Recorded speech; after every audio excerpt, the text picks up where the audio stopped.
Hello everyone, welcome to my blog. আজকে আমি তোমাদের কাছে ছোট করে জামাই ষষ্ঠীর একটা ভিডিও প্রেজেন্ট করছি। আমাদের বিয়ের পর এটা ছিল আমাদের প্রথম জামাই ষষ্ঠী, তাই জন্য আমি আর আমার হাজবেন্ড দুজনেই ভীষণ এক্সাইটেড ছিলাম।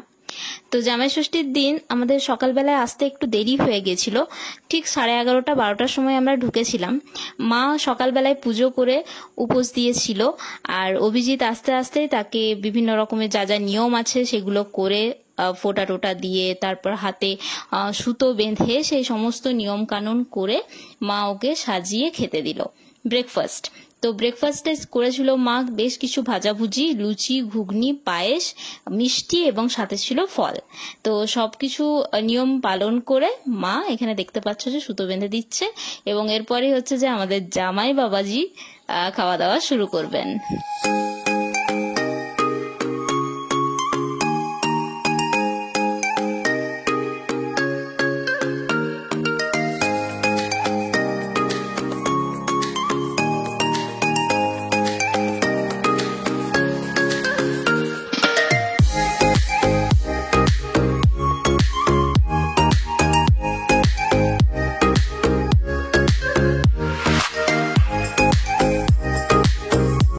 এরপর তোমাদেরকে নিয়ে আসি মায়ের রান্নাঘরে, আর এখানে তোমরা দেখতে পাচ্ছ মা প্রায় সমস্ত কিছু রান্না করে ফেলেছে।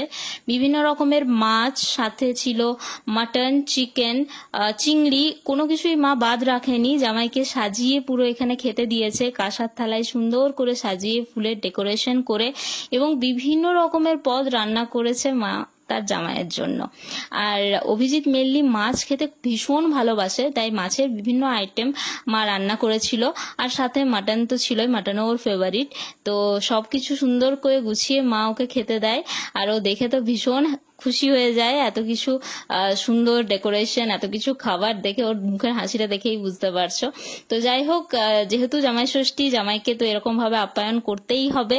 আর আমরা দুজনেই ভীষণ খুশি ছিলাম এত কিছু দেখে। মা সত্যি সকাল থেকে ভীষণ খেটেছে, অ্যান্ড হ্যাটস অফ টু মা।